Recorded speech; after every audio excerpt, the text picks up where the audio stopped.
আমাদের আলোচনার বিষয় হচ্ছে বিএসআরসি 110 ইউনিট 12 এবং ইউনিট 13। ইউনিট 12 এবং যে বিষয়টি হচ্ছে সেটা হচ্ছে social discrimination and colonial rule, এবং তার পরবর্তী যে অধ্যায়টা আছে সেটা হচ্ছে ট্রাইবাল অ্যান্ড পিজেন্ট রেজিস্ট্যান্স, কৃষক এবং উপজাতিদের বিদ্রোহ। কৃষক এবং উপজাতিদের বিদ্রোহ, সোশ্যাল ডিসক্রিমিনেশন কলোনিয়াল রুল বলতে আমরা কি বুঝি? কারণ আমরা জানি যে ঔপনিবেশিক শাসন চলার সময় অঞ্চল ভেদে বা বিভিন্ন রকমের অনেক কিছু পার্থক্য বা তফাৎ কিন্তু লক্ষ্য করা গিয়েছিল। মানুষজনের জীবনযাত্রায়, সেখানকার রাজনৈতিক প্রেক্ষাপটে বা সময় সময় বিভিন্ন রাজবংশের উত্থান এবং পতনে। সাধারণত এই অধ্যায় থেকে বলা যেতে পারে যে এরকম হয়তো আমাদের একটা ভাবনা আসতেই পারে যে ঔপনিবেশিক শাসনের সঙ্গে সামাজিক বিভাজনের কি সম্পর্ক, বা সোশ্যাল ডিসক্রিমিনেশন বা সামাজিক পার্থক্যের কি সম্পর্ক। কারণ ঔপনিবেশিক শাসন অঞ্চল ভেদে একেবারে ঔপনিবেশিক শাসন মানে আমরা জানতাম যে খুবই কঠোর এবং ভীষণ অত্যাচারী, এবং সেখানে সমাজ ব্যবস্থায় কি পরিবর্তন হয়েছিল। দক্ষিণ ভারতে একরকম ছিল, উত্তর ভারতে একরকম তার পরিবর্তন কিন্তু লক্ষ্য করা গিয়েছিল। এই বিষয়ে মোটামুটি ভাবে আমরা একটা কথাই বলতে পারি যে উপনিবেশিক শাসন এবং সমাজের সোশ্যাল ডিসক্রিমিনেশন মানে সমাজের জাতি ব্যবস্থা বা যাই হোক সেই সমস্ত জাতবাদের কথা কিরকম ছিল, বা মিশনারিরা এসে তাদেরকে কিভাবে বিশেষভাবে দীক্ষিত করার জন্য চেষ্টা করছিল ইত্যাদি। সেই ক্ষেত্রে সোশ্যাল ডিসক্রিমিনেশন তো আসছি কথা। পরবর্তী যে অধ্যায়টা আমরা দেখবো সেটা হচ্ছে উপজাতি সোশ্যাল ডিসক্রিমিনেশন কলোনিয়াল রুলের সঙ্গে বলতে গেলে ঠিক ভারতবর্ষের সমস্ত অঞ্চলকে ধ্যান তুলে দেওয়া। সংক্ষিপ্তভাবে বলা যেতে পারে যে সাউথে দক্ষিণ ভারতে আমরা দেখেছিলাম একরকম অঞ্চল, উত্তর ভারতে একরকম, পূর্ব ভারতে একরকম, বা উত্তর পূর্ব ভারতে একরকম। তাহলে প্রত্যেকটা জায়গায় কিন্তু অঞ্চল ভেদে এর কিন্তু বিভক্তিকরণ কিন্তু চোখে পড়েছিল। আমাদের প্রথম এখানে যে আমাদের ট্রাইবাল এবং উপজাতি বিদ্রোহের মধ্যে আমরা কি দেখতে পাই, মোটামুটি ভাবে দেখতে পাই। প্রথমে আমাদের এখানে আছে রংপুর বিদ্রোহ আছে, তারপরে হচ্ছে পাবনা বিদ্রোহ আছে, এবং তারপরে হচ্ছে কোল বিদ্রোহ আছে ইত্যাদি। এই রংপুর এবং তার সঙ্গে আমরা দেখতে পাবো হচ্ছে সাঁওতাল বিদ্রোহ, নীল বিদ্রোহ ইত্যাদি বিদ্রোহ। রংপুর বিদ্রোহটা কি? রংপুর আমরা জানি রংপুর অঞ্চলে কিন্তু একটি ছোট বিদ্রোহ সংঘটিত হয়েছিল। সালটি ছিল হচ্ছে 1783 সাল। কার বিরুদ্ধে হয়েছিল? দেবী সিং এর বিরুদ্ধে হয়েছিল। তিনি পেয়েছিলেন কোম্পানির নিযুক্তকরণ একজন ইজারাদার। আমরা জানি প্রত্যেকটা উপজাতি এবং কৃষক বিদ্রোহের মানে পশ্চাতে কিন্তু একটি মাত্র কারণ থাকে। তাহলে দেবী সিং পেয়েছিলেন কোম্পানিরই একজন নিযুক্ত একজন ইজারাদার, যে জমি ইজারাদার যাকে জমি ইজারা দেওয়া হতো। এই যে রংপুর যে বিদ্রোহ, সেটা কিন্তু ভারতবর্ষের কৃষক এবং উপজাতি বিদ্রোহের ইতিহাসে কিন্তু একটা উল্লেখযোগ্য অধ্যায় ছিল। কারণ বলতে পারি যে এটা হচ্ছে মানে ব্রিটিশদের বিরুদ্ধে একটা যে রেজিস্ট্যান্স, সেটা কিন্তু একটা বড় মানে গুরুত্বপূর্ণ বিদ্রোহ ছিল ঔপনিবেশিক শাসনের বিরুদ্ধে। কৃষকদের একটা কিন্তু অতি গুরুত্বপূর্ণ পদক্ষেপ ছিল। আমরা কি জানি যে ব্রিটিশ শাসন ব্যবস্থার মূল উদ্দেশ্য কি ছিল?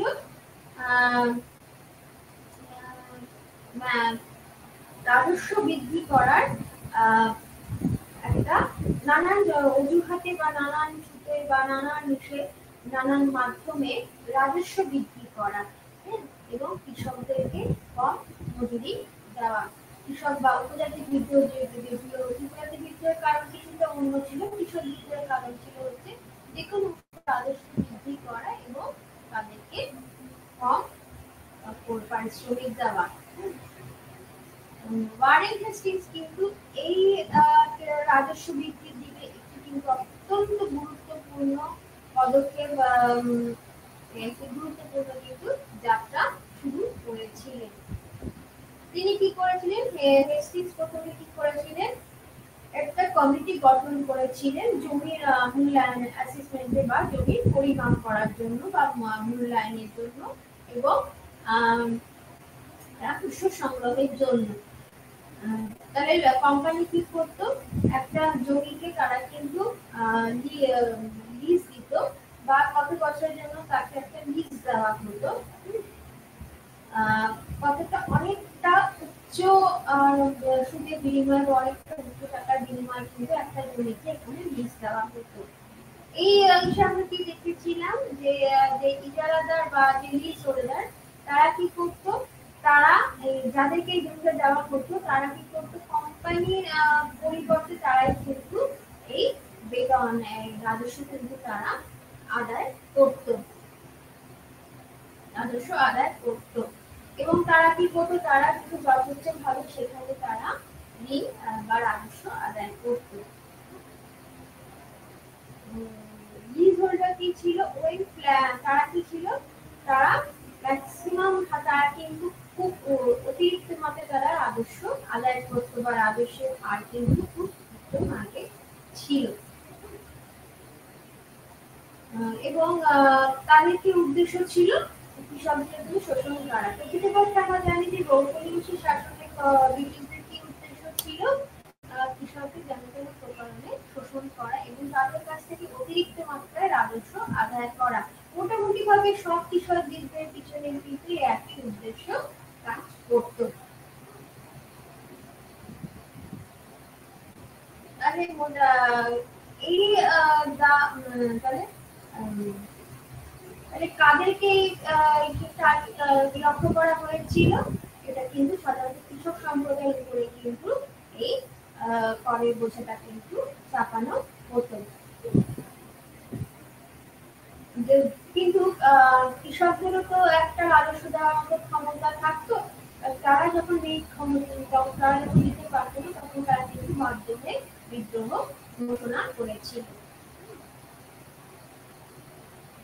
রংপুর বিদ্রোহ কিন্তু ছিল একটা অত্যন্ত গঠনমূলক পদক্ষেপ ব্রিটিশ সরকারের বিরুদ্ধে কৃষকদের প্রতিবাদে, যেটা কিন্তু ভারতীয় ব্রিটিশ শাসন ব্যবস্থায় কিন্তু একটা বড়সড় রকমের ধাক্কা এনে দিয়েছিল। দেবী সিং জি ছিলেন, তিনি সেই সময় এই যে রাজনৈতিক অস্থিরতা সেটা কিন্তু উনি একটা সুযোগ নিয়েছিলেন। তিনি ছিলেন কোম্পানির নিযুক্ত একজন কিন্তু ইজারাদার। তিনি মুর্শিদাবাদের দিকে কিন্তু চলে গিয়েছিলেন এবং মুর্শিদাবাদের দিকে চলে গিয়েছিলেন। ওখান থেকে পশ্চিম ভারত থেকে মুর্শিদাবাদের দিকে তিনি চলে গিয়েছিলেন এবং তিনি একজন কিন্তু রাজস্ব আদায়কারী হিসাবে তিনি একজন রাজস্ব আদায়কারী কন্ট্রাক্টর হিসাবে কিন্তু পরিণত হয়েছিলেন বা ইজারাদার হিসাবে হয়েছিলেন। তিনি কোম্পানির কাছ থেকে তিনি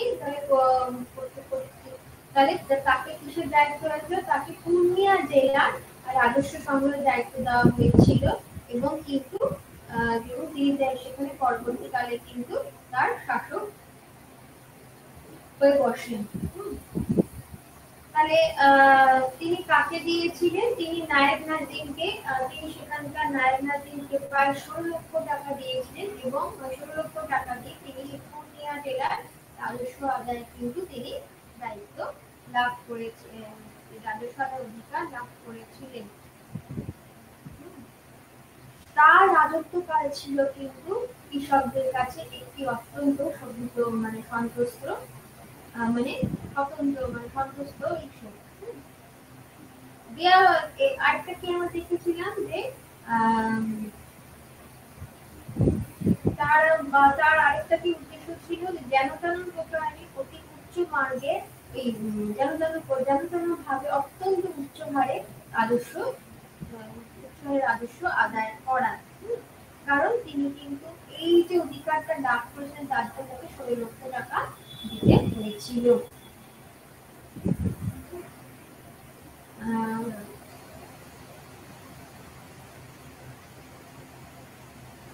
কিন্তু তার সঙ্গে কিন্তু ডেপুটি প্রেসিডেন্টের একটি দ্বন্দ্ব বাধে এবং তিনি কিন্তু সেই জায়গা থেকে তিনি চলে যান। তখন ওয়ারেন হেস্টিংস কি করেছিলেন? ওয়ারেন হেস্টিংস তখন দেবী সিংকে কিন্তু এখান থেকে বার করে দেন এবং তিনি এবং কিন্তু পরবর্তীকালে দেবী সিং ওয়ারেন হেস্টিংসকে উপঢৌকন দিয়ে কিন্তু এই রেভিনিউ বোর্ডের একজন তিনি মেম্বার হয়ে যান। তিনি এবং এইভাবে তিনি কিন্তু জমি ইজারা আদায়ে কিন্তু তিনি সেই অধিকার আদায় করতে থাকেন। 1780 খ্রিস্টাব্দে তিনি রাধানাথ সিংহের কিন্তু দেওয়ান হিসাবে বা তিনি হিসেবে কিন্তু তিনি নিযুক্ত হন এবং তিনি সেই অঞ্চলে একটি অঞ্চলে তিনি কিন্তু সেখানকার রাজা হিসাবে তিনি করেন। রংপুর জেলায় তিনি কিন্তু তাহলে কিভাবে তিনি দিনাজপুর তিনি রাধানাথ সিংহের কিন্তু দেওয়ান হিসাবে তিনি নিযুক্ত হন এবং সেটা অবস্থিত ছিল দিনাজপুর ডিস্ট্রিক্টে এবং 1781 খ্রিস্টাব্দে তিনি কিন্তু কাছাকাছি দুটি পরগনা রংপুর এবং দিনাজপুরে কিন্তু তিনি ইজারাদার হিসাবে তিনি নিযুক্ত হন এবং সেই লিজটা কিন্তু তিনি ক্রয় করেছিলেন। রংপুর এবং দিনাজপুরে দেবী সিং আমরা কি দেখেছিলাম? তিনি একটা নীতি দিয়েছিলেন যেটা কিন্তু তিনি পরবর্তীকালে কিন্তু তিনি পূর্ণিয়াতে তিনি সেটা পূর্ণিয়াতে তিনি সেই কিন্তু মানে রাজস্ব বৃদ্ধির সেই প্রক্রিয়াটা বা সেই পথটা কিন্তু তিনি সেখানে অবলম্বন করেছিলেন। সাধারণ রাজস্ব ছাড়াও যেটা কৃষকদের তার দিতে বাধ্য থাকতো তাছাড়াও কিন্তু নানা অন্য রকমের রাজস্ব কিন্তু তাদের উপরে চাপানো হতো, এটাকে বলা হতো অতিরিক্ত কর। কিন্তু যদি তারা দিতে না তাদের সক্ষম না হতো কৃষকরা তাহলে কিন্তু তাদেরকে তাদের উপরে কিন্তু অত্যাচার একদম তাদেরকে জড়ি থেকে উৎখাত করার মতো তাদেরকে কিন্তু অত্যাচারে কিন্তু সীমানা ছাড়িয়ে যেত। তাদেরকে তারা কখনো যতই পরিস্থিতি খারাপ থাকুক না কেন তাদের কিন্তু তারা রাজস্ব থেকে তারা কখনো কিন্তু অব্যাহতি পেত না। রাজস্ব বৃদ্ধির হাত থেকে তারা কিন্তু অব্যাহতি পেত না। তারা কি ছিল? তারা পরবর্তীকালে তারা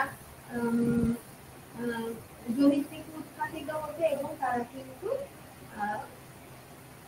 বিরোধ থেকেও উৎখাত হতো। তার পরবর্তীকালে তারা জমিচ্যুত এবং বাস্তুচ্যুত তার ভিতরে কিন্তু হয়ে যেত। এবং এছাড়াও স্থানীয় যে জমিদাররা ছিল তারাও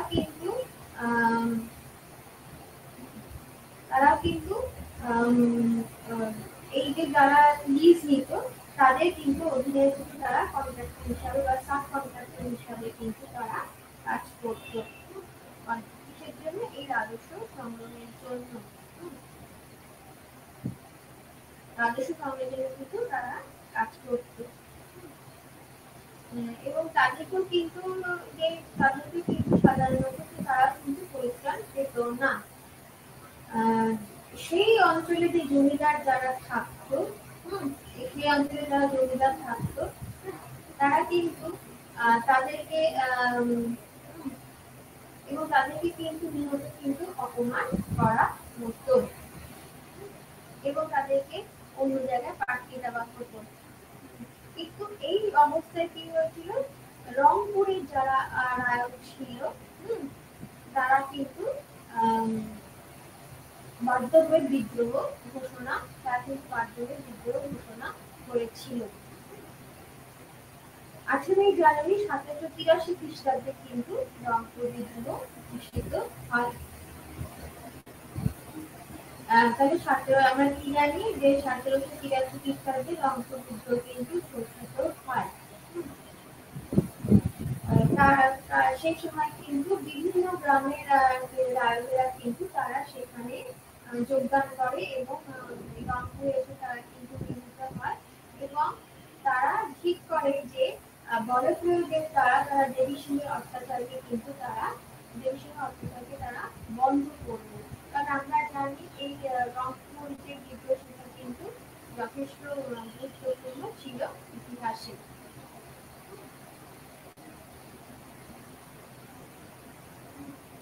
তাই এবার আমরা দেখতে পাই যে যারা বিদ্রোহ ঘোষণা করে তারা কিন্তু নিজেদের জন্য একটা সরকার গঠন করেছিল। তারা নিজেদের একটা সরকার গঠন করেছিল।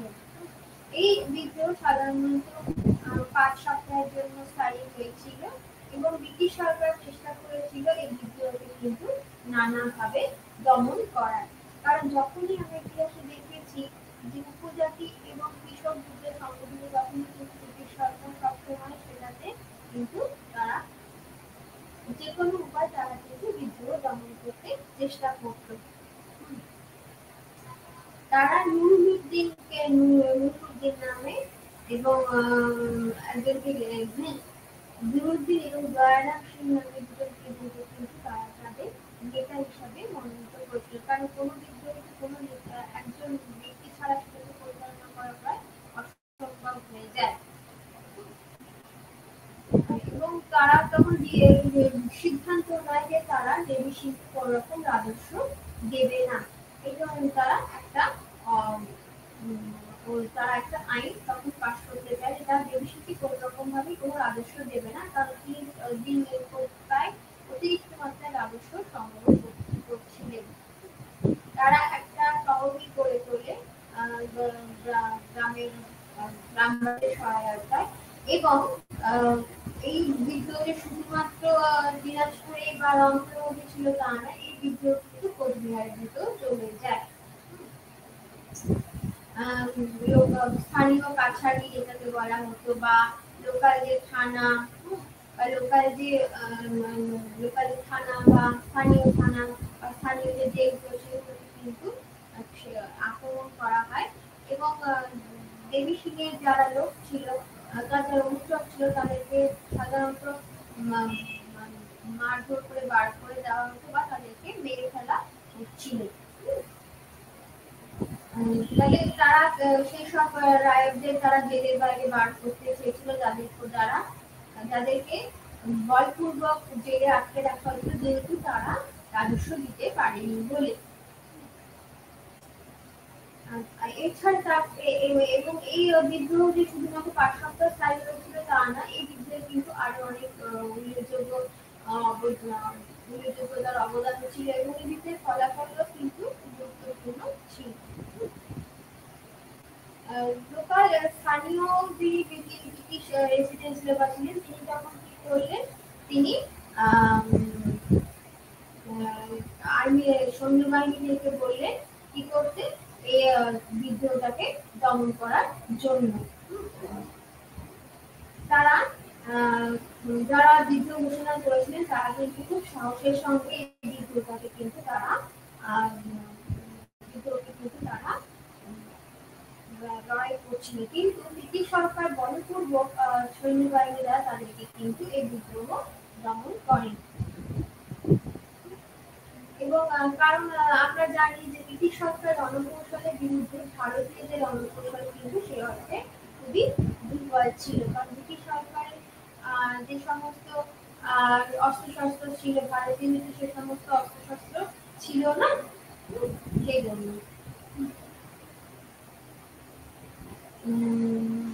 এবং তারা কিন্তু ওই ভারতীয় যে সমস্ত কৃষকের যে সমস্ত অস্ত্রশস্ত্র ছিল, যেমন হলো লাঠি, তরবারি, বৃষ্টি, ধনুক বা বর্ষা এগুলো দিয়ে কিন্তু তারা যুদ্ধ করতো। তাহলে ব্রিটিশ সরকারের কি সুবিধা হয়েছিল যে এগুলো দিয়ে তাদের এগুলো যদি তারা বেশি দিন লড়াই করতে হবে তাই এগুলোকে দিয়ে তারা বন্ধ করতে গিয়েছিল। এবং ব্রিটিশ ব্রিটিশ এবং রংপুরের বা দিনাজপুরের শিক্ষকদের মধ্যে কিন্তু যথেষ্ট পরিমাণে এবং বিদ্রোহটা কিন্তু বেশ মানে রক্তাক্ত সংগ্রাম হয়েছিল। এবং শেষ পর্যন্ত কিন্তু নুরুদ্দিন খুব গুরুতরভাবে আহত হন এবং দয়ারাম শিল্পীকে কিন্তু তাকে হত্যা করা হয়। এবং শেষ পর্যন্ত কিন্তু এই বিদ্রোহকে পাটগ্রামে কিন্তু তারা এই বিদ্রোহকে কিন্তু তাদেরকে দমন করা হয়। এবং আমরা কি জানি এবং অনেকে এই বিদ্রোহে কিন্তু তারা মারা যান কৃষকদের মধ্যে এবং কেউ প্রায় শতাধিকের বেশি তাদেরকে কিন্তু মানে তাদেরকে ফাঁসি দেওয়া হয়। তাহলে এই যে বিদ্রোহটা দমন হলো তার তো নিশ্চয়ই কোথাও না কোথাও একটা তার তো ছিল যে সেই বিদ্রোহটা দমন হলো, কিন্তু তার বিদ্রোহটা কোনো না একটা গুরুত্বপূর্ণ অবদান ছিল বা বিদ্রোহের যেটা আমরা দেখতে পাই যে তার উৎসব বিদ্রোহের যে পরবর্তী যে তার কি ফলাফল কি ছিল বা বিদ্রোহের ফলে সরকার কি ধরনের আইন এখানে প্রচলন করতে বাধ্য হয়েছিল। তাহলে একটা কমিশন গঠন করা হয় এই বিদ্রোহে আমরা কি জানি যে একটা কমিশন গঠন করা হয় এই বিদ্রোহের কারণ খোঁজার জন্য যে এই বিদ্রোহে কেন এই বিদ্রোহ ঘটিত হয়েছিল। এবং এই কমিশন দেয় যে দেবী সিংকে তারা কিন্তু এই কমিশন দেবী সিংকে তারা দায়ী করে এই বিদ্রোহের জন্য। এবং হেস্টিংস কি করে, হেস্টিংস দেবী সিং এর পক্ষে থাকে এবং দেবী সিং এর পক্ষে থাকে এবং তাকে কি করেছিল এবং তার বিরুদ্ধে কিন্তু একটা অভিযোগ আনা হয় যে তার বিরুদ্ধে অভিযোগ আনা হয় এবং তার জন্য একটা আলাদা আবার কমিশন গঠন করা হয়। এই রংপুর বিদ্রোহের কিন্তু আরেকটা যে গুরুত্বপূর্ণ যেটা আমরা গুরুত্বপূর্ণ যে পয়েন্ট যেটাকে বলা যায় বা মেইন যে পয়েন্টটাকে বলা যায় সেটা হচ্ছে কি যে এই রংপুর যে সাধারণত এখানে বলা হতে পারে প্রথম দিকে এটা আমরা দেখেছিলাম যে শুধুমাত্র দেবী সিংহের বিরুদ্ধে কিন্তু ঘটিত হয়েছিল। কিন্তু পরবর্তীকালে কিন্তু এটা কিন্তু অনেক বড় আকারে ছড়িয়ে পড়ে, মানে এটা কিন্তু শুধু যে রংপুরের সীমাবদ্ধ ছিল বা দিনাজপুরের সীমাবদ্ধ ছিল তা নয়, এই বিদ্রোহ কিন্তু কোচবিহারের বিদ্রোহ কিন্তু বা অন্যান্য জায়গায় কিন্তু বিদ্রোহ কিন্তু ক্রমশ ছড়িয়ে পড়ে। এবং দ্বিতীয়ত আমরা দেখতে পাই যদিও এটাকে বলা হয় যে শুধুমাত্র কৃষক বিদ্রোহ, কিন্তু এরপরে আমরা দেখতে পাই যে এই যে লিডারশিপ যেটা এসেছিল সেটা কাদের কাছ থেকে এসেছিল, গ্রামীণ যে ইয়ে ছিল তাদের কাছ থেকে কিন্তু এই বিদ্রোহ এসেছিল, তাদের কাছ থেকে এই বিদ্রোহ কিন্তু এসেছিল। তারা তারা কি করলো, তারা ওই বিদ্রোহীদের যাকে বলে তারা কিন্তু ওই অর্ডিনারি তারা তাদেরকে জয় করেছিল, তারা যে সাধারণ যে রায় ছিল তাদের কনফিডেন্স তাদেরকে তাদের বিশ্বাস থেকে তারা অর্জন করেছিল। তার মানে এগুলো হচ্ছে তার গুরুত্বপূর্ণ দিক। এবং আরেকটা হচ্ছে যে রংপুরে যে একটা বিদ্রোহী কিছু অতিরঞ্জিত কথা আছে যেগুলো কিন্তু সব হচ্ছে ঠিক না। তার এই একটা হয়েছিল যে এই বিদ্রোহের মূল লক্ষ্য ছিল হচ্ছে ইজারাদারদের থেকে তাদেরকে ইজারাদারদের অত্যাচার থেকে তাদেরকে চিরতরে মুক্তি দেওয়া, কিন্তু সেটা কিন্তু পুরো মাত্রায় সম্ভব হয়নি।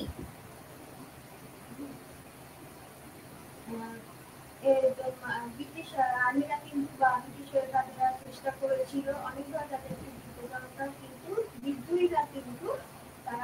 হয়ে ব্রিটিশ সরকারের কাছে তারা মাথা নত করেনি। তারা কিন্তু শেষ পর্যন্ত যুদ্ধ করেছিল, যদিও তারা পরাজিত হয়, তবু কিন্তু তারা সহসা তাদের কাছে নিজেদেরকে সারেন্ডার করে বা তাদেরকে মারা যায়নি।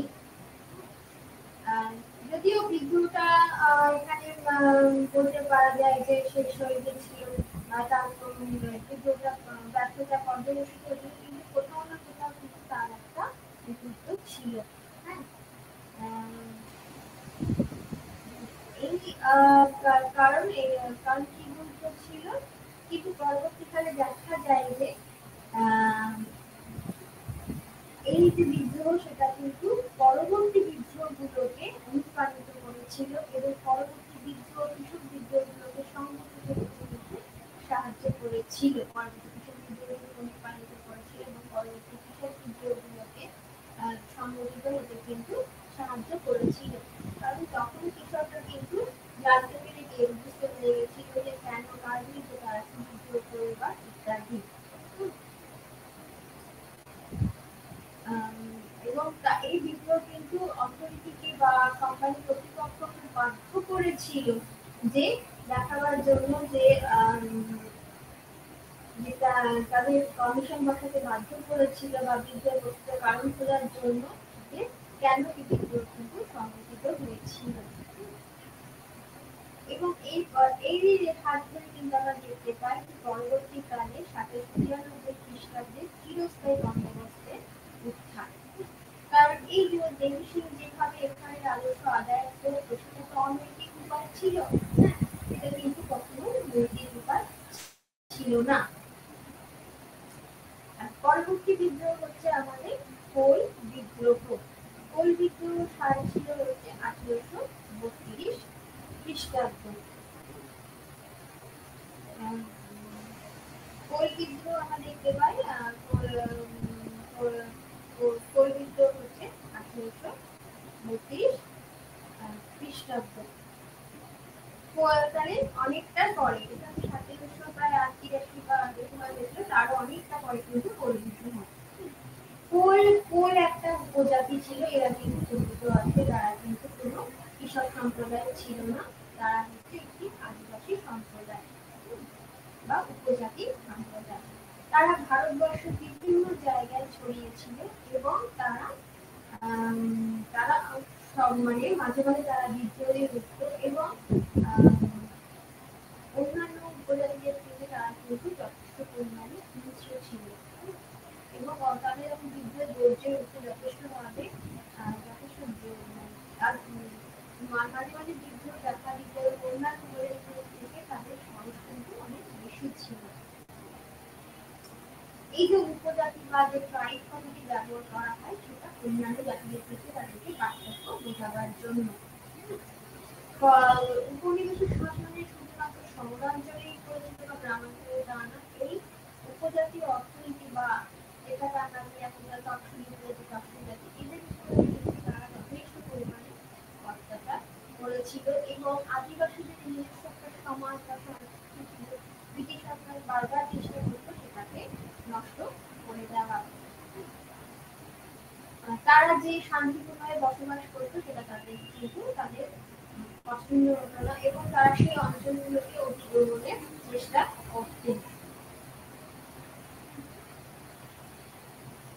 এবং সাঁওতাল হোক, মুন্ডা হোক, কোল হোক, ওরাও হোক, ভিল হোক, তাদের তো নিজস্ব সংস্কৃতি ছিল এবং ব্রিটিশ সরকার চেষ্টা করতো এই সংস্কৃতিটাকে পুরোপুরিভাবে বা তাদের অর্থনৈতিক বা এটাকে পুরোপুরিভাবে নষ্ট করে দেওয়ার। ছোটনাগপুর এরা কোথায় থাকতো, কোন উপজাতিরা, তারা মোটামুটি ছোটনাগপুর এই অঞ্চলটাতে কিন্তু তারা বসবাস করতো। তবে তার সেখানেও কিন্তু ঔপনিবেশিক শাসন ব্যবস্থা কিন্তু সেখানেও খাবার বসিয়েছিল। তারা কি করেছিল, কলোনিয়াল যে উপশাসন ব্যবস্থা, তারা তারা কি করতো, এখানে উপজাতিদের তাদের উপজাতিদের প্রধান ছিল বা আদিবাসীদের প্রধান ছিল তাকে তারা কিন্তু জমিদার হিসাবে স্বীকৃতি দিত এবং একটা নতুন ধরনের রাজস্ব ব্যবস্থা প্রবর্তন করেছিল ব্রিটিশ সরকার। এবং চেষ্টা করতো এখানকার অধিবাসীদের যাতে সে খ্রিস্টান বিষয়ে জনজাতিকে ধর্মান্তরিত করা যায় এবং কি করেছিল মহাজনের অনেক পরিমাণ মহাজন নিযুক্ত করেছিল যারা কিনা চড়া সুদে টাকা ধার দিত এবং তাদের মাঝখানে মধ্যস্বত্ব বা মিডলম্যান হিসাবে দিয়েছিল তাদের মধ্যে এই ট্রাইব উপজাতি সম্প্রদায় মধ্যমে যাদের মধ্যে কারা ছিল কোল ওরা মুন্ডা মুন্ডা বিদ্রোহ কিন্তু এই কারণেও আরো সংগঠিত হয়েছিল মিডলম্যানরা কি ছিল এই যে যারা মধ্যে ছিল তারা কি ছিল তারা হচ্ছে উপরে ব্রিটিশ সরকার নিবন্ধিত জমিদারের মধ্যে তারা কিন্তু কি ছিল বা তারা হচ্ছে তবে কি মিডলম্যানরা কারা ছিল মানে তারাই কিন্তু এই উপজাতি সম্প্রদায়কে কিন্তু তারাই এই শোষণের মধ্যে নিয়ে আসতো কারণ মহানবীর কাছ থেকে তারা কিন্তু চড়াশুটি ধার নিত যখন তারা রাজস্ব শোধ করতে পারত না এবং সেই সুযোগটা কিন্তু মহাজনরা কাজে লাগাতো তারা যদি রাজস্ব ঠিক সময় শোধ না করতে পারতো বা সুদ না শোধ করতে পারতো তাহলে কিন্তু তারাও তাদেরকে জমিয়ে কোথা থেকে সেভাবে অত্যাচার করতো এবং তাদের সমস্ত সম্পত্তি কেড়ে নিত তাহলে তারা কি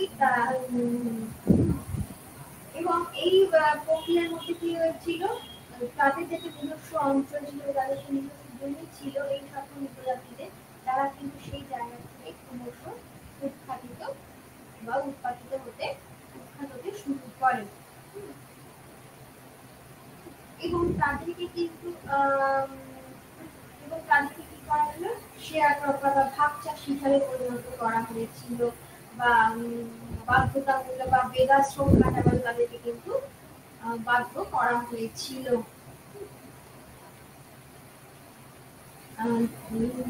এই ঔপনিবেশিক শাসন এবং তার সঙ্গে এই যে যারা মিডলম্যান ছিল তারা মিলে কি করতো তাদের এই যে তারা জঙ্গল থেকে ফলমূল সংগ্রহ করতো সেই অধিকারটুকু কিন্তু তারা ব্রিটিশ সরকার কেড়ে নিচ্ছিল ফলস্বরূপ কিন্তু এই উপজাতি বা কোল যারা তারা কিন্তু ক্রমশ বিদ্রোহী হয়ে যাচ্ছিল মানে তাদেরকে একেবারে শোষণের একদম প্রায় শেষ পর্যায়ে তাদেরকে নিয়ে যাওয়া হয়েছিল এবং তাদেরকে অরণ্য অঞ্চলে তাদের যে নিজস্ব একটা অঞ্চল যেটা আমরা জানি যে সাঁওতাল যে কিছু জানি নিত তাদেরকে সেখানে কিন্তু রেস্ট্রিকশন করে দেওয়া হয়েছিল হ্যাঁ যে তারা এটা নিতে পারবে না এতটা তাদের কিন্তু জমির অংশ এবং মানে তাদের যে নিজস্ব জমি ছিল বা বনাঞ্চলের জমি ছিল সেগুলো তারা ক্ষমতা দিতে পারতো না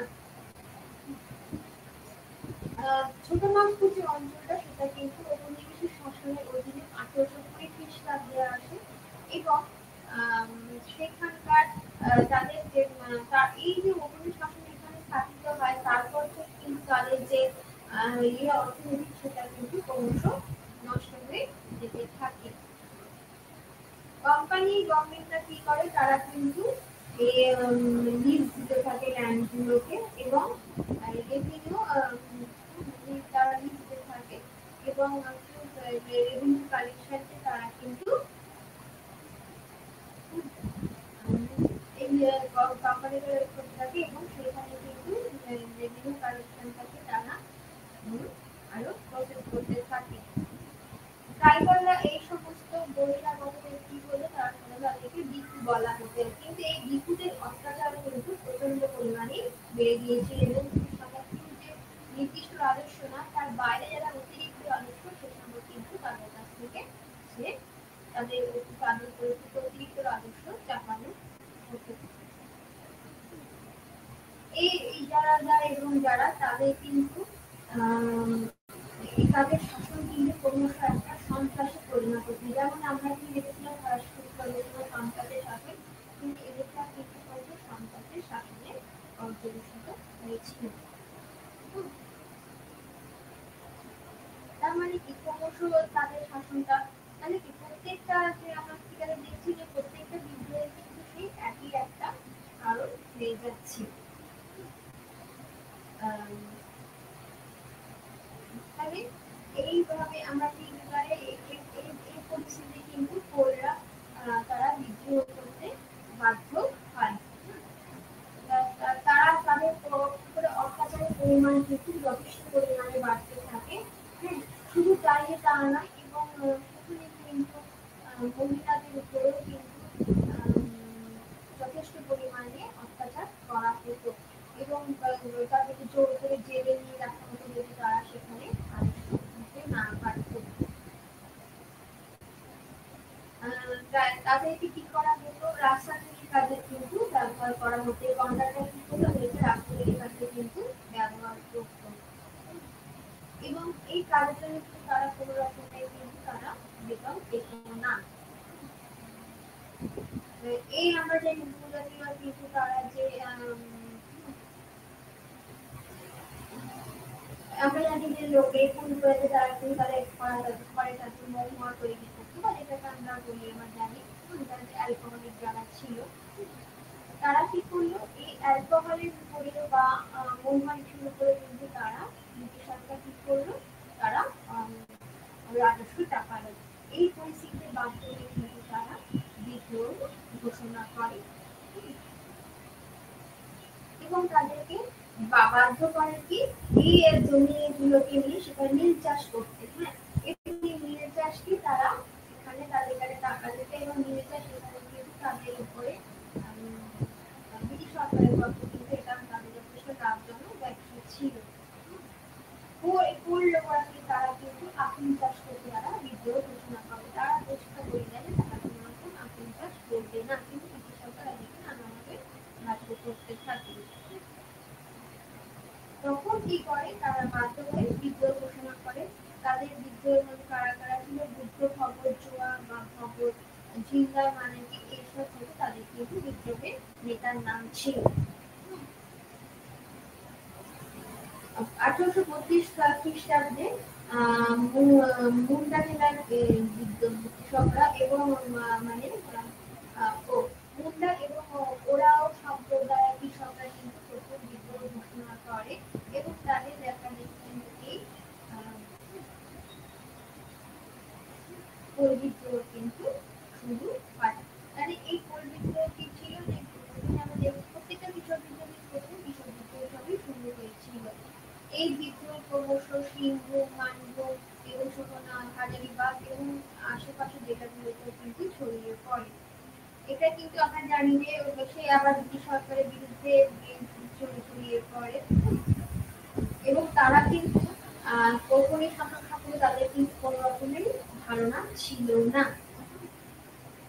তারা কিন্তু ব্রিটিশ সরকারের বিরুদ্ধে, ব্রিটিশ সরকারের শাসন ব্যবস্থাকে কিন্তু তারা এত অত্যাচারিত হয়েছে, তারা কিন্তু বাধ্য হয়ে বিদ্রোহ ঘোষণা করেছিল। তারা তাদের ঘর বাড়ি যে বিদেশি হলো সেই পূর্ণ পদে তাদের ঘর বাড়ি লুট করতে শুরু করে, এবং তাদেরকে বাড়ি থেকে প্রায় বার করে দেয়। ব্রিটিশ কি মানে ব্রিটিশ সরকার এমন কোনো ব্যবস্থা বা বাহিনী যাদেরকে করে এই বিদ্রোহকে দমন করা যায়। তাহলে আমাদের প্রত্যেক দিন কোম্পানি এবং শেষ পর্যন্ত আমরা দেখতে পাই যে ব্রিটিশ সরকার এই বিদ্রোহকে কিন্তু দমন করতে তারা কিন্তু সফল হয়েছিল, কিন্তু ব্রিটিশ সরকারকে কিন্তু এই বিদ্রোহ বাধ্য করেছিল যে তাদের শাসন ব্যবস্থাকে একটা নতুন ভাবে শেপ দেওয়ার জন্য, নতুনভাবে গঠন দেওয়ার জন্য, এবং উপজাতিদের জন্য একটা নতুন মানে এবং ট্রাইবাল এবং উপজাতিদের প্রতি নতুন তাদের জন্য একটা আলাদা আইন করার জন্য। তাদের শুধুমাত্র যে পরিবেশ দমন করেছিল তা না, পরিবেশ যদি আমরা দেখতে পাই তাহলে কিন্তু এটা তার একটা গুরুত্বপূর্ণ ফলাফল হিসাবে ধরা যায়। তার মানে আমরা দেখতে পাচ্ছি যে কোনো বিদ্রোহ কিন্তু সেটা যাই হোক তাহলে সব বিদ্রোহ কৃষক বিদ্রোহ শুরু হচ্ছে, উপজাতি বিদ্রোহ হিসাবে শুরু হচ্ছে, কিন্তু এটা শেষ পর্যন্ত কিন্তু ব্রিটিশ সরকারের বাধ্য হচ্ছে যে বিদ্রোহকে দমন করতে, কারণ সেই বিদ্রোহ এমন ভাবে ছড়িয়ে পড়ছিল ইত্যাদি।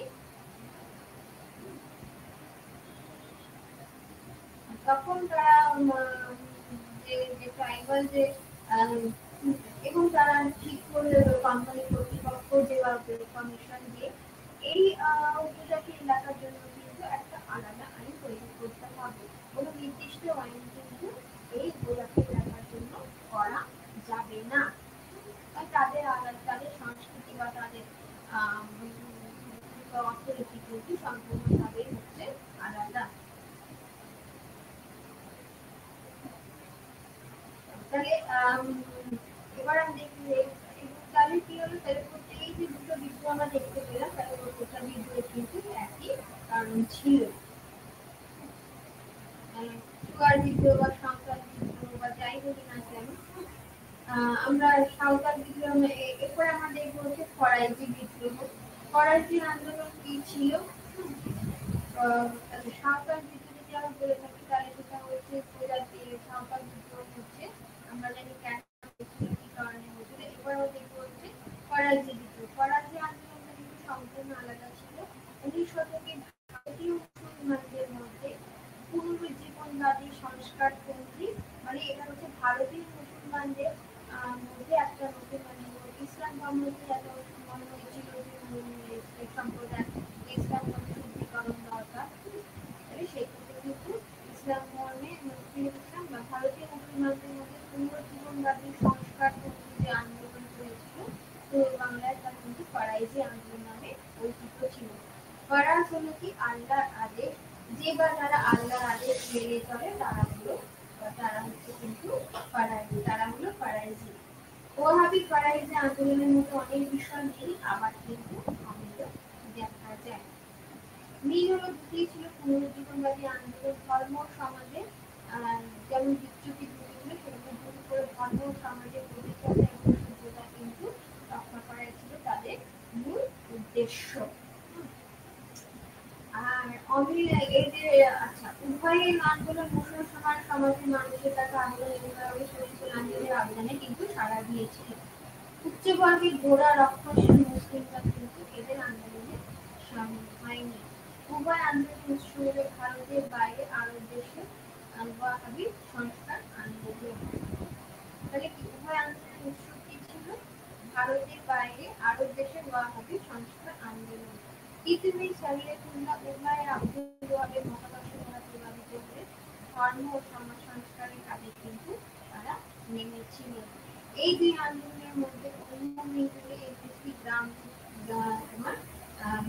গ্রামভিত্তিক আন্দোলন। গ্রামীণ সমাজের কর্তৃত্বের অধিকারী জমিদার নিয়োগকর্তা এইসব আন্দোলনকে মনে করেছিল কিন্তু তাদের কর্তৃত্বের উপরে আক্রমণ। এর জন্য এইসব আন্দোলন তারা বিরোধিতা করে। দুটি বিদ্রোহের মধ্যে সাম্য ন্যায়ের উপরে প্রতিষ্ঠিত নতুন সমাজের কিন্তু একটা কল্পনা ছিল। এইসব আন্দোলনের নেতা এবং অনুগামীরা মনে করেছিল যে অন্যায় বিচার দূরে ভারতে কিন্তু একটা অন্যায় বিচার দূর হবে এবং পৃথিবীতে একটা ধর্মরাজ্য কিন্তু স্থাপিত হবে। এই ধারণার দ্বারা প্রভাবিত হয়ে কিন্তু তারা প্রবল প্রতিপক্ষের সঙ্গে দ্বন্দ্বে লিপ্ত হয়েছে। তুমি নিজেকে বাদশা বলে ঘোষণা করে বুদ্ধমিয়ান কিন্তু স্বাধীনতা নিজেকে বাদশা বলে ঘোষণা করেছিলেন এবং সর্বশেষে বুদ্ধমিয়ান কিন্তু স্বাধীন রাজ প্রতিষ্ঠার স্বপ্ন দেখেছিলেন। পুনরুজ্জীবনবাদী আন্দোলন শেষ অব্দি জমিদার নির্ভর এবং সরকার বিরোধী আন্দোলনের কিন্তু ছিল। পুনরুজ্জীবনবাদী আন্দোলন শেষ অব্দি জমিদার নির্ভর এবং সরকার বিরোধী আন্দোলনের রূপ নিয়েছিল। সমাজে তাহলে আমরা কি দেখতে পাচ্ছি সমাজের, তাহলে এই যে আন্দোলনটা কি হিসাবে শুরু হয়েছিল, প্রথমে পুনরুজ্জীবনবাদী আন্দোলন হিসাবে শুরু হয়েছিল কিন্তু পরবর্তীকালে কিন্তু সেটা সরকার বিরোধী আন্দোলনে রূপ নিয়েছিল। সমাজে মৌলিক কাঠামোগত সংস্কার প্রবর্তনের কথা কিন্তু নেতারা ভাবেনি। তারা সংস্কার ধর্মে পুনরুজ্জীবন কিন্তু সমাজে যে কাঠামো পুনরুজ্জীবন করা, সংস্কার করা, সেটা কিন্তু তারা কখনোই তারা ভাবেনি। ফরাইজি আন্দোলনে বিদ্রোহের আমরা কি জানি নীলপথে তারা কিন্তু তারা নীলপথের বিরোধিতা করেছিল। সরকার জমিদার এবং নীলপথের পক্ষ নিয়ে তাদের বিদ্রোহী সংবাদ বিদ্রোহী সংগঠন শক্তি সম্পদ উন্নত মানের ছিল না। এই জন্য সরকারের সঙ্গে সংঘর্ষে তারা পরাস্ত হয়েছিল। ওয়াহাবি আন্দোলনের সাথে ফরাইজি আন্দোলনের পার্থক্য হলো যে বহুকাল ধরে চলেছিল, বহু মানুষকে কিন্তু প্রভাবিত করেছিল। ওয়াহাবিদের মধ্যে ফরাইজিরা কিন্তু অবশ্যই তারা উগ্র বা জঙ্গি ছিল না, বা হিন্দুদের সঙ্গে তারা সংঘাতে জড়িয়ে পড়ে, যে ওয়াহাবিদের ক্ষেত্রে ঘটেছিল। ফরাইজি আন্দোলনের প্রতিষ্ঠাতা ফরাইজিরা ধীরে ধীরে সমাজে পরিবর্তন ঘটাতে চেয়েছিল। ফরাইজি আন্দোলনের প্রতিষ্ঠাতা হলেন হাজী সাইয়েদুল্লাহ। তার মৃত্যুর পরে এই আন্দোলন নেতৃত্ব দিয়েছিলেন তারই পুত্র মোহাম্মদ মানসি বা দুনিয়া। ভারত বিধর্মীতে দেশ বা এজন্য খাঁটি মুসলমান এখানে নেতৃত্ব দেবে, তাদের মনে হয়েছিল যে ভারতের মুসলিম ধর্ম কিছু করে এখানে তার সংস্কারের দরকার। হাজী সৈয়দুল্লাহ মৃত্যুর পর দুনিয়া এই আন্দোলন পরিচালনা করেন। তিনি ফরাজি নামে একটি সংগঠন গড়ে তুলেছিলেন। পূর্ববঙ্গের সমস্ত জেলা তিনি খলিফা নিযুক্ত করে তার ধর্মমত কিন্তু প্রচারের ব্যবস্থা করেছিলেন। ফরাজিদের কাছ থেকে কর আদায় ব্যবস্থা করায় ফরাজিরা ইংরেজ আদালত এবং আইন বর্জন করেছিল। বিরোধী দুনিয়া ইসলামী আদালত কিন্তু গঠন করেছিল। মোট কথা হচ্ছে ফরাজি ও ওয়াহাবির মধ্যে কিন্তু কিছু মিল এবং কিছু অমিল দেখা গিয়েছিল, কিন্তু দুটি আন্দোলনে কিন্তু মূল উদ্দেশ্য ছিল হচ্ছে যে মুসলিম ধর্মের কিন্তু পুনরুজ্জীবনবাদী বা সংস্কার আন্দোলন করা। জমিদার নীলপথের আক্রমণ প্রতিরোধ করার জন্য দুনিয়া কি করেছিল, লাঠিয়াল বাহিনী গঠন করেছিল। অর্থাৎ নীলপথ যে ডানলপ আক্রমণ করে কিন্তু তারা ভেঙে দিয়েছিল। শেষ পর্যন্ত মহাযুদ্ধ শুরু হলে পরে 1757 খ্রিস্টাব্দে দুনিয়াকে বন্দী করে রাখা হয় এবং তার 1862 খ্রিস্টাব্দে কিন্তু তার মৃত্যু হয়। দুনিয়া ছিলেন এই আন্দোলনের কিন্তু প্রকৃত সংগঠন এবং এই আন্দোলন ক্রমশ দুর্বল হয়ে পড়তে থাকে। ফরাজি আন্দোলনের মধ্যে আদিম সাম্যবাদী চিন্তা ভাবনা অনেকগুলি বৈশিষ্ট্য কিন্তু পাওয়া যায়। দুনিয়া ঘোষণা করলে পৃথিবীর সব সম্পত্তি মালিক হয়ে আল্লাহ, সুতরাং কারো সম্পত্তির উপরে কিন্তু কর স্থাপনের অধিকার নেই। ব্যক্তিগত সম্পত্তি ধারণাকে তিনি আক্রমণ করেছিলেন। তিনি সমস্ত মানুষের সমতার উপরে কিন্তু জোর দিয়েছিলেন। সৈয়দুল্লাহ দুনিয়া তারা কিন্তু নির্বিকার উৎসব জনগণের মধ্যে কাব্যযুগে উদ্দীপনার উৎসাহে সঞ্চার করেছে। অত্যন্ত নিম্নভাবে মানুষ হয়েও এদের কিন্তু নিষ্কলঙ্ক আদর্শ দিয়ে মানে বিভিন্ন দেশের মানুষকে অনুপ্রাণিত করেছিল। তারা সফল হতে পারেনি, তাদের সাফল্য লাভ ছিল অসম্ভব ব্যাপার। কারণ প্রতিপক্ষের শক্তির সঙ্গে তাদের শক্তি তুলনা করা যায় না। তার প্রতিপক্ষের যে অস্ত্র-শস্ত্রের ব্যবহার বা তাদের যে রণকৌশল ইত্যাদি ছিল, তাহলে সেটা কিন্তু সেভাবে তাদের ব্যবহার করা যায় না, তাদের সঙ্গে তুলনা করা যায় না, এবং সেই তুলনায় তারা যথেষ্ট পরিমাণে দুর্বল ছিল। তবুও কিন্তু ইতিহাসের পাতায় ফরাজি বা ওয়াহাবি আন্দোলন দুটিরই কিন্তু যথেষ্ট পরিমাণে অবদান ছিল এবং তারা কিছুটা হলেও মুসলিম সভ্যতার সংস্কারে আন্দোলন নেমেছিল এবং তারা সেগুলো এখানে অর্জন করেছিল। আর এটা প্রথমে ধর্ম সংস্কার আন্দোলন হিসাবে শুরু হলে পরবর্তীকালে কিন্তু তা রাজনৈতিক আন্দোলনে পরিণত হয়েছিল। ফরাজি আন্দোলন মুসলমান কৃষকদের মধ্যে শুরু হলেও কিন্তু স্থানীয় হিন্দু কৃষকদের একাংশের সঙ্গে যুক্ত হয়েছিল।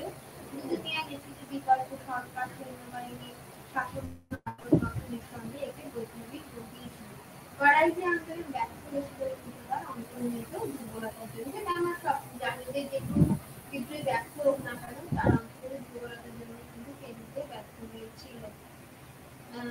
ফরাজি আন্দোলনের সংকীর্ণ দৃষ্টিভঙ্গি ছিল হিন্দু এবং মুসলিমদের মধ্যে কিন্তু পূর্ণ ঐক্য কিন্তু গড়ে তোলা সম্ভব হয়নি। এই ঐক্যের অভাবে দুনিয়া কিন্তু পরিকল্পনা গোড়া থেকে দুর্বল হয়ে পড়েছিল। মানে যে উদ্দেশ্যে আন্দোলন শুরু করেছিল তাই সেই উদ্দেশ্য কিন্তু তারা হিন্দু মুসলমানের মধ্যে যে একটা পূর্ণ ঐক্য তৈরি করা সেটা কিন্তু কখনো সম্ভব হয়নি। এই আন্দোলনে তাদের অস্পষ্ট রাজনৈতিক চেতনা, তারপরে সংগ্রামের বাস্তব অভিজ্ঞতার অভাব এবং রক্ত সম্পর্কে